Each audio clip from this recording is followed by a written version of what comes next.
श्रोताओं नमस्कार। हर बार की तरह इस बार भी प्रधानमंत्री नरेंद्र मोदी ने आज महीने के आखिरी रविवार को मन की बात कार्यक्रम के माध्यम से श्रोताओं से मुखातिब हुए और ढेर सारी बातें साझा की। आज का मन की बात इसलिए ख़ास था क्योंकि एक तो ये इस श्रृंखला की 108वीं कड़ी थी और दूसरा इस वर्ष का आखिरी मन की बात था।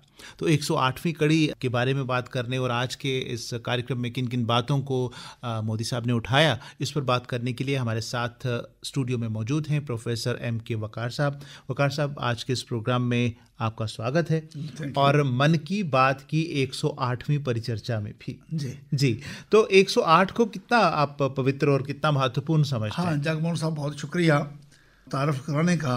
आज एक तो मैं अपने पूरे हिंदुस्तान के 140 करोड़ देशवासियों को मुबारक देता हूँ कि बहुत कामयाबी से माशाल्लाह हमारा ये 2023 जो है ये गुजरा और चंद ही घंटे बाकी हैं कि 2024 में हम जो है वो दाखिल हो रहे हैं जी। और आज हमारे वज़ीर आज़म मोहतरम नरेंद्र भाई मोदी जी ने हस्बे दस्तूर, जैसे वो हर महीने के आखिरी एतवार को देश को पैगाम देते हैं मन की बात के ज़रिए, आज भी बहुत खूबसूरत उन्होंने बातें कही और देश की जिन जिन विषयों में, जिन जिन शोबों में जो तरक्की हुई उसको बड़ी दलील के साथ और बड़ी तफसीर के साथ उन्होंने कहा। आपने बात की 108 की, तो ये बड़ा मुतबरक मामला है। अब देखें कि हिंदू भाइयों के यहाँ जो माला जपी जाती है उसके 108 दाने होते हैं, जैसे मुसलमानों के यहाँ 101 है जी। वो 33 बार सुबहान अल्लाह, 33 बार अल्हम्दुलिल्लाह और 34 बार अल्लाह अकबर। अल्लाह अकबर के अल्लाह ही बड़ा है जी, वही भगवान जो है वो सबसे बड़ा है जी। तो 101 है और यहाँ 108 है। और ये देखें आपके इसके अलावा और भी बहुत सी ऐसी चीज़ें हैं, अगर आप हिंदू धर्म में देखें दूसरे तो बहुत सी ऐसी चीज़ें होंगी जो 108 से जुड़ी हुई हैं। तो वो जो 108 की जो वो तबर्रक है एक तरह से, तो उसको भी इसमें शामिल हुआ। और इत्फाक देखिए कि आज साल का आखिरी दिन है जी और दिसंबर के महीने का आखिरी दिन है जी और आखिरी एतवार है जी। और 108 इसके साथ जुड़ रहा है, तो मैं मुबारक दूंगा 108 की आपको भी जी, तमाम देशवासियों को भी। और देखिए हम ये भी कह सकते हैं कि जो मन की बात की माला शुरू की थी जी जी, आज उस माला का एक फेर पूरा हुआ। बिल्कुल बिल्कुल। और क्योंकि ये साल का आखिरी दिन है और आज प्रधानमंत्री मोदी जी ने बहुत सारी बातें की और बताया कि इस साल में क्या क्या उपलब्धियां हमने हासिल की हैं।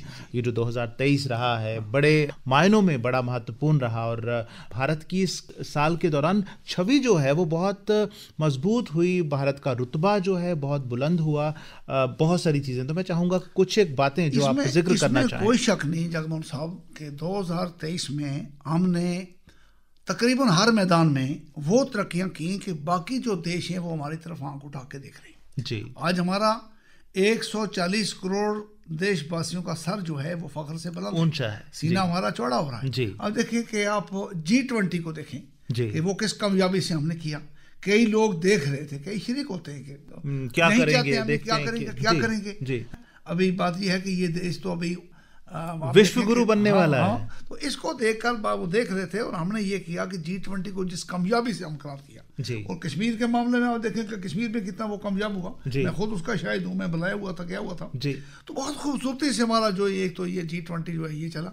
अब चंद्रयान पे जब कामयाबी का मामला था तो कई देश देख रहे थे कि भारत के पास उतनी टेक्नोलॉजी, उतना सिलसिला नहीं है, उसके बावजूद जब हमने कदम रखा चंद्रयान पे और कामयाब रहे तो दुनिया देखती रही। इसको देखिए, मैं सबसे ज्यादा मामला ये था कि मैं दुआ कर रहा था जब हमारी इंडियन टीम जो है वो बार बार जीत रही थी, हर मैदान में जीती जी। हम मेजबान भी थे जी और मेहमान भी थे जी। हाँ, तो हमने ये किया कि हर टीम से हम जीते। ठीक है, आखिर में जाके ऑस्ट्रेलिया के साथ हमारा ठीक है कि उस तरह से नहीं बन पाया, कुछ आंसू निकले हमारे जरूर, आपके भी निकले होंगे, मेरे भी निकले होंगे, निकले। लेकिन एक बात मैं बताऊं कि मैं उसको जीत ही मानता हूं। मैं ये मान के चलता हूं कि ये वर्ल्ड कप हमारा था, हमारा ही था। किसी वजह से अगर हमारे हाथ से स्लिप हो गया तो चलो कोई बात नहीं है, लेकिन हमारी जो परफॉर्मेंस थी बहुत ही शानदार थी, बेहतरीन थी। मैं मुबारक दूंगा और मैंने सोशल मीडिया पे दी भी है जी। वकार साहब, आपने जिक्र किया G20 का और G20 का मोटो जो हमने अपना नारा लिखा था वो था वसुधैव कुटुंबकम। और आज के दौर में जब देखिए रशिया है वो लड़ाई कर रहा है, उधर इजराइल और फिलिस्तीन के बीच लड़ाई जारी है, भारत ने ये सबक दुनिया को दिया कि वसुधैव कुटुंबकम, वसुधैव मतलब ये धरती पूरी, ये जो पूरी धरती है, पूरी जमीन है, ये एक कुटुंब है। ये दुनिया में शांति और अपनापन और प्यार और भाईचारा कायम करने के लिए ये संदेश कितना कामयाब हुआ और कितना होगा, मैं आपसे पूछना चाहूंगा। जब ये हम तसव्वुर कर लेते हैं कि कोई बेगाना है ही नहीं, सभी एक कुटुंब हैं, सभी बहन भाई हैं, सभी दोस्त हैं, एक परिवार है। जी देखिए, आज तकरीबन अब 1500 साल तकरीबन हो रहे हैं कि जब हजूर पाक पे जब कुरान पाक जो नाज़िल हुआ, उसमें कहा गया कि अल खल्क़ व अय्याल अल्लाह, पूरी दुनिया जो है ये उस ऊपर वाले का, उस मालिक का कुंबा है जी, इसको मान के चलते हैं जी। हिंदू धर्म की आप वेदास की किताबें देखें, जो बहुत पहले से अल्लाह की तरफ से जो ये किताबें जो आई हैं इंसान के लिए, तो उनमें भी कहा गया कि सारे इंसान दुनिया के जो हैं वो आपस में भाई भाई हैं जी, भाई भाई हैं जी। अब इस चीज़ को कोई दुनिया भूल गई थी, इंसान का दुश्मन हो गया था। मुझे ऐसे मौके पर वो इतने दुश्मन हो गए, इतना खून खराबा दुनिया में हुआ कि कैफी आज़मी का वो शेर याद आता है कि एक कुत्ता दूसरे कुत्ते पे झपटा और कहा भाग वरना आदमी की मौत मारा जाए। अब अंदाजा करें, ऐसे मौके पर अमन, शांति, सलामती का पैगाम हिंदुस्तान की तरफ से जाना जी। और हमारा देश है ही गांधी का, नानक का, बुद्ध का देश है जी जी जी। नानक ने जहाँ पैगाम हक सुनाया जी, और यही संदेश जो अगर जिसको गले लगाया जी, बहुत देश हमारा है, वो देश हमारा है। और देखिए, आप सिख धर्म की बात ही कर लें तो अव्वल अल्लाह नूर पाया, कुदरत दे सब बंदे, एक नूर ते सब जग उपजया, कौन पले कौन बनते। तो ये चीज अगर दुनिया समझ जाए तो मुझे नहीं लगता किसी के साथ कोई इख्तलाफात होंगे, कोई लड़ाई झगड़ा होगा ही नहीं जी। सलामती का और अमन का जो हमने जो पैगाम दिया उसकी तरफ दुनिया देख रही है। गेम्स में सबसे बड़ी बात ये होती है कि आज दुनिया में कई बीमारियां पैदा हो जाती हैं, इस वजह से वर्जिश नहीं होती, कसरत नहीं होती। अच्छा, फिर जो खान पान का हमारा मसला है वो हमारी सेहत को बिगाड़ देता है। और मेंटल हेल्थ में, फिजिकल हेल्थ में हम इतने आगे गए कि दुनिया आज हमारी तरफ देख रही है। अब उन्होंने बड़े खूबसूरत तरीके से सदगुरु वसुदेव जी का जिक्र किया कि जग्गी वासुदेव जी का, कि कितने खूबसूरती से उन्होंने अपना पैगाम हमें शामिल किया। इसी तरह आप देखें कि और जो लोग हमारे जो आए जिन्होंने ये बात की है, अक्षय कुमार जी की, विश्वनाथन जी ने हमारे साथ बात की है। तो इस तरह से आप देखें रामप्रीत कौर जी ने जी जो हमारी एक संदेश दिया, तो ये एक संदेश तो ये दिया कि एक तो जिस्मानी फिटनेस जो है उसके लिए आपकी मेंटल फिटनेस जो है वो बहुत ज़रूरी है। इससे जब सेहतमंद मुल्क होगा तो देश तरक्की करेगा। लोग ही सेहतमंद नहीं होंगे, बीमार होंगे तो क्या तरक्की करेंगे जी। और मैं कहता हूँ कि स्पोर्ट्स में, फिजिकल हेल्थ में हम लोग बहुत आगे गए। अच्छा, एक चीज़ और मैं आपको बताऊं कि जिस चीज़ से मैं बड़ा खुश होता हूं वो ये है कि हमारी सड़कें इतनी बनी, पुल इतने बने। आज सबसे ऊंचा रेलवे का पुल जो है वो हमारा तकरीबन तैयार होने जा रहा है इंशाअल्लाह।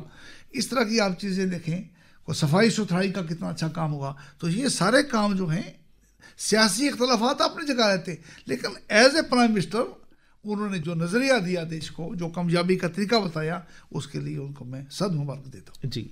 और जैसा कि उन्होंने संदेश आज सुनवाए अलग अलग हस्तियों के, जैसा सबसे पहले सदगुरु जग्गी वासुदेव जी का संदेश था, फिर उसके बाद हरमनप्रीत कौर, विश्वनाथन आनंद और अक्षय कुमार जी ने, और एक स्टार्टअप थे जिन्होंने ऋषभ मल्होत्रा, जिन्होंने कहा कि उन्होंने एक स्टार्टअप शुरू किया, तगड़ा रहो तगड़ा रहो, वो भी सेहत पर।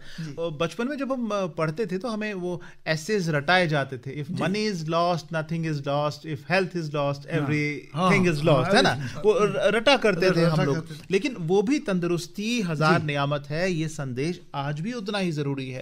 आज हम देखें अपने लाइफस्टाइल, हम देखें मोबाइल पर लगे रहते हैं, पैदल चलकर हम राजी नहीं है। अगर घर से निकल के कुछ दही लेने ही जाना है बाजार से तो हम सोचते हैं कि स्कूटर निकाल लें, गाड़ी पे चले जाएं। यानी एक तरीके से हम आलसी बनते जा रहे हैं। सुविधाएं जो हैं हमारी सहूलियत के लिए हैं, हम उनके लिए नहीं हैं। लेकिन ऐसा हो रहा है कि हम सहूलियात के ही गुलाम बनते जा रहे हैं। और सभी ने, और जैसे अक्षय कुमार जी ने ये बात की, उन्होंने कहा कि अपने हम लोग घी नहीं खाते, देसी घी नहीं खाते, और इसलिए कि हम मोटे हो जाएंगे।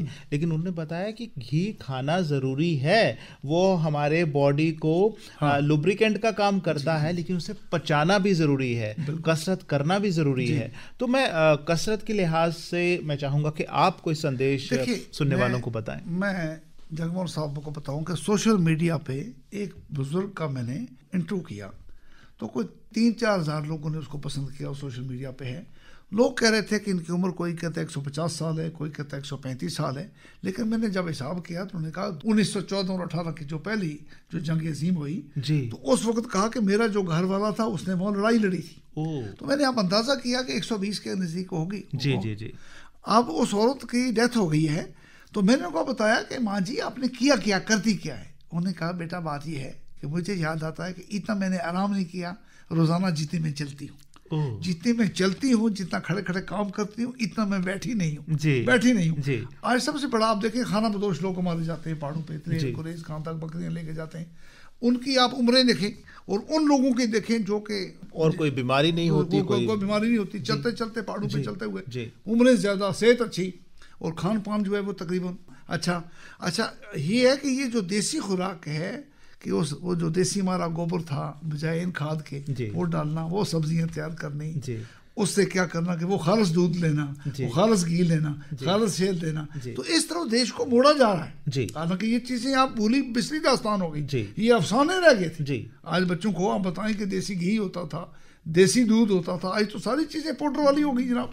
तो इसको जो है ये इस तरफ जो है एक प्राइम मिनिस्टर जब इस तरफ कदम उठाता है तो कौम का बड़ा जहाँ काम उठाएगा कौम उस तरफ चलेगी। यकीनन इस चीज़ का जो है वो बहुत फ़ायदा होगा और इस चीज़ पर उन्होंने ये किया कि भरपूर जोर दिया। जी।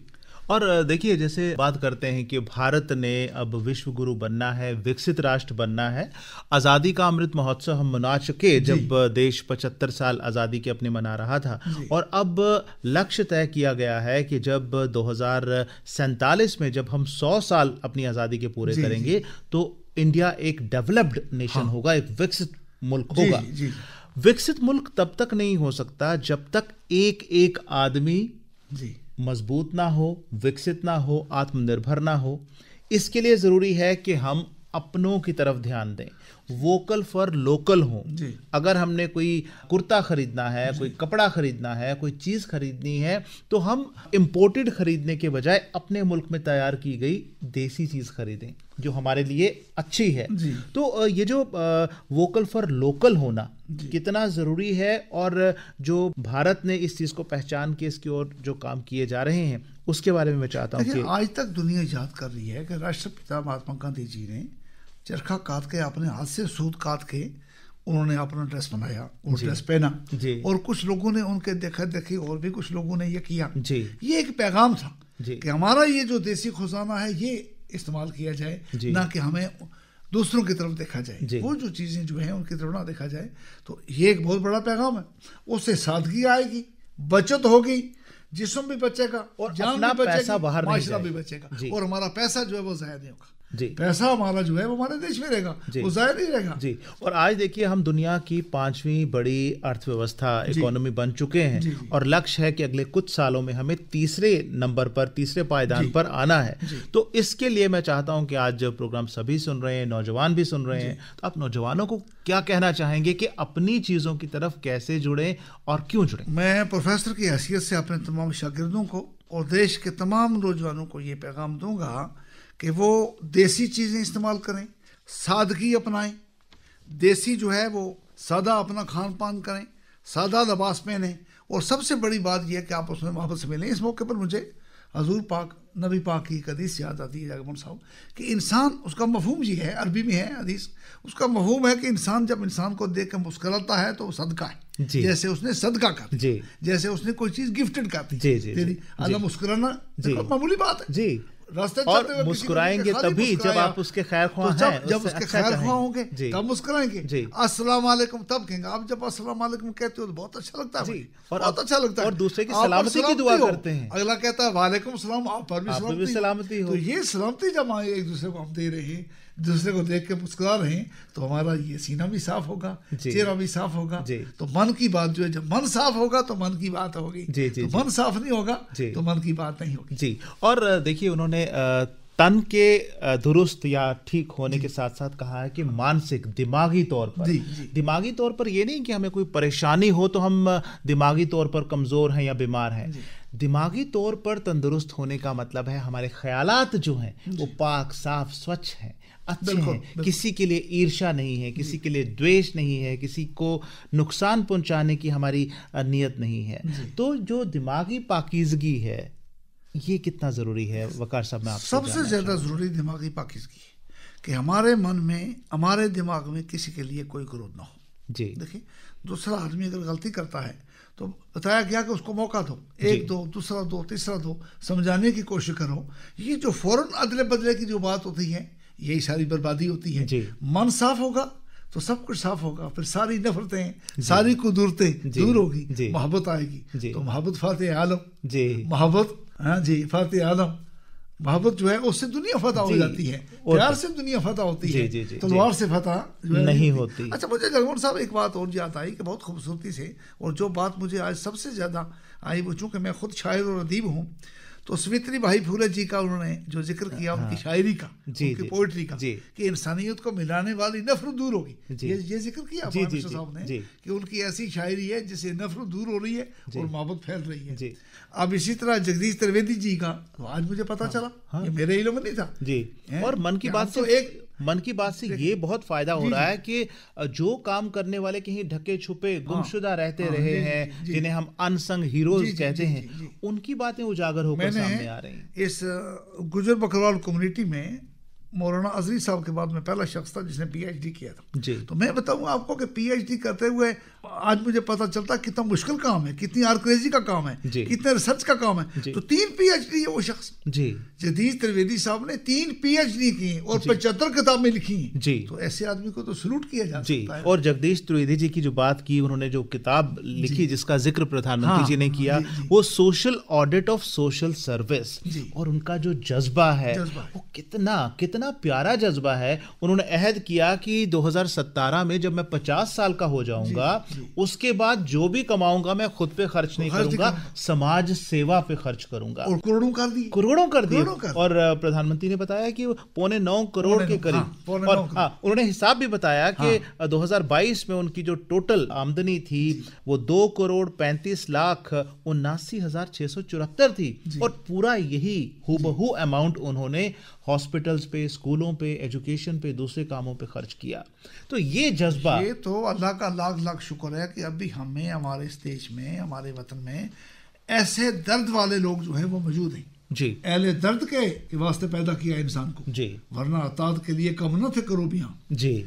ये इंसान को जो पैदा किया गया, ये तो इस दर्द के लिए, इस एहसास के लिए किया गया है, वरना जानवर में तो इंसान में क्या फर्क है जी। और देखिए, हमें जो सलाहियतें भगवान ने दी हैं, हमें एक पशु से अलग कैसे बनाता है? यही कि हम सोच सकते हैं, हम दूसरे की मदद कर सकते हैं। वो कहते हैं ना, आप ही आप चरे तो क्या चरे। वो तो एक पशु वृत्ति हुई ना, कि बस खुद का खाना और पेट भरना। अगर हमें उस खुदा ने, उस ईश्वर ने, उस अल्लाह ताला ने अगर कुछ बख्शा है, तो हमें क्यों फख्र महसूस नहीं होता कि हम दूसरों के काम आ सके। और ये त्रिवेदी साहब का जो एग्जाम्पल उन्होंने दिया, ये तो बेमिसाल है। बेमिसाल है। तुम ही तुम हो तो क्या तुम, हम ही हम है तो क्या हम है जी। असल चीज क्या है?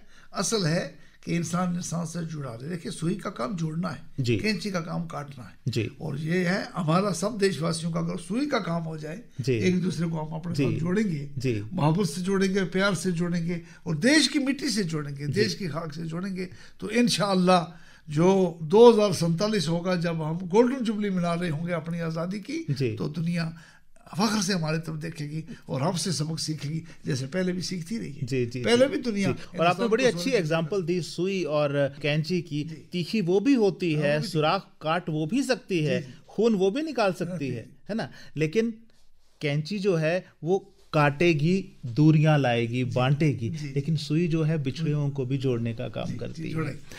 हमने लक्ष्य तय किया है अमृतकाल में 2047 तक भारत को विकसित राष्ट्र बनाने का, और इन दिनों चल रहा है विकसित भारत संकल्प यात्रा। ये उस अहद की शुरुआत है जब हर कोई ठान रहा है कि मैंने अपने मुल्क को एक डेवलप्ड नेशन बनाने के लिए योगदान देना है। और सरकारें लोगों की भलाई के लिए, उनकी बेहतरी के लिए स्कीमें बनाती आ रही है। और इस यात्रा के जरिए गांव-गांव जा करके लोगों को बताया जा रहा है कि कौन सी स्कीम, कौन सी योजना किसके लिए है और किस तरह वो उससे फ़ायदा उठा सकते हैं, किस तरह से वो उससे लाभान्वित हो सकते हैं। तो मैं चाहता हूं कि आपके मुंह से ये लोगों को अपील की जाए कि जो विकसित भारत यात्रा है, विकसित भारत संकल्प यात्रा है, इस अहद में शामिल होने के लिए और देश को विकसित बनाने के लिए लोग इन स्कीमों का फ़ायदा उठाने के लिए आगे आए। मैं चाहूँगा कि आप अपील करें। तमाम देशवासियों को, खासकर नौजवानों को ये इस्तदा करूँगा, ये अपील करूँगा, ये गुजारिश करूँगा और मोहब्बत से ये पैगाम दूँगा कि वो प्राइम मिनिस्टर के इस मिशन में हाथ बटाएं। और बात यह है कि देश को विशाल बनाने के लिए, देश को तरक्की की राह पे गमजन करने के लिए ये सिर्फ नरेंद्र भाई मोदी जी का काम नहीं है, सिर्फ जगदीश त्रिवेदी जी का काम नहीं है, सिर्फ अक्षय जी का काम नहीं है, सिर्फ सदगुरु जगी वासुदेव जी का काम नहीं है, सिर्फ हरनामप्रीत कौर जी का काम नहीं है। 140 करोड़ हम जो देशवासी हैं, हम सबका भारत है, सबका देश है। इस देश के लिए हम सब ने कदम आगे बढ़ाना है, मन से, तन से, सोच से, विचार से, तो तब जाकर बात यह है कि ये मामला तय होगा। जी, और स्वच्छता रखने के लिए हम डस्टबिन उपलब्ध करा सकते हैं, लेकिन उसमें कचरा तो आपने डालना, ठीक है ना। और अगर हर कोई अपने घर को साफ रखे, अपनी गली को साफ रखने की बात करे, तो करते करते करते पूरा शहर, पूरा कस्बा, पूरा गांव और पूरा मुल्क जो है वो साफ सुथरा हो सकता है। देखिए आज ये है कि खुदा ने सफाई को खुदाई से दूसरे दर्जे पर रखा है। इबादत जो है, जब जो हम इबादत करते हैं, उस इबादत तब तक नहीं है जब तक तारत नहीं है, जब तक साफ नहीं है। ये 5 वक्त वुजू करना क्या होगा, ये गुस्ल करना क्या होगा, तो नमाज तब तक आप जब तक वुजू नहीं करते हो। अब देखिए ना ये चीजें क्यों आई, एक संदेश होता है, इसमें भी एक संदेश छुपा होता है, बड़ा संदेश। अब आज बात ये है कि वही भाई जिनके पास ये पैगाम है, अगर वो अपना पानी अपना कचरा सड़क में डालते हैं, गली में डालते हैं, दूसरे के दरवाजे पे डालते हैं, ऐसा होता है, हो रहा है, हम देख रहे हैं, हर जगह देख रहे हैं। तो उन सबको मैं ये पैगाम दूंगा कि खुदारा ये मोहल्ला भी आपका है, सिर्फ वो घर ही आपका नहीं, जिस मोहल्ले में, जिस गली में रहते हो, वो गली आपकी है। कम से कम वो गली, वो मोहल्ला अगर आपने बचा लिया तो समझिए आपने देश को बचा लिया। जी, और अपने मुल्क पर फख्र करना। और जैसे आज के बड़े संदेश भी यही थे कि हमें तंदुरुस्त रहना है, तो हमें देसी तरीके अपनाने हैं। और देखिए, भारत की कोशिशों से ये जो 2023 साल रहा, ये यूनाइटेड नेशन ने भी इसको घोषित किया था इंटरनेशनल ईयर ऑफ मिलेट्स। जी, ये जो मोटा अनाज जिसको हम कहते हैं, जैसे हमारी बाजरा होता है या इस तरह के अनाज जो हैं, इससे न केवल खाने वाले को फायदा होता है, उगाने वाले को भी फायदा होता है। किसान जो है, किसान कम मेहनत में, कम उस पर एफर्ट्स करके ज़्यादा इससे कमा सकता है। तो देसी के साथ जुड़ना, पहले ये होता था कि हम पिज़्ज़ा खाने में फ़ख्र महसूस करते थे, बर्गर खाने में, केक खाने में फ़ख्र महसूस करते थे, लेकिन आज हमें फ़ख्र महसूस हो रहा है कि हम कनक के साथ साथ बाजरा भी खा रहे हैं, मक्की भी खा रहे हैं, इस तरह की चीज़ें भी खा रहे हैं। अल्लाह का शुक्र है जगमोहन साहब कि मैं देसी आटा खाता हूँ जी। खुद अपने सामने जो वो देसी कणक होती है वो लेके, वो घराट होता है चक्की, जिसको पन चक्की कहते हैं जी, अपने तो खजायर है, उससे जाके वो देसी चावल खाते हैं हम लोग जी। कोशिश करते हैं कि देसी सब्जी मिले जी, ना मिले कि मजबूरी हो कि प्योर सब्जी मिले। आज दुनिया भाग रही है इस लिहाज से खुद अगर हम ये कर रहे हैं तो दूसरों के लिए भी वही सोचें जी।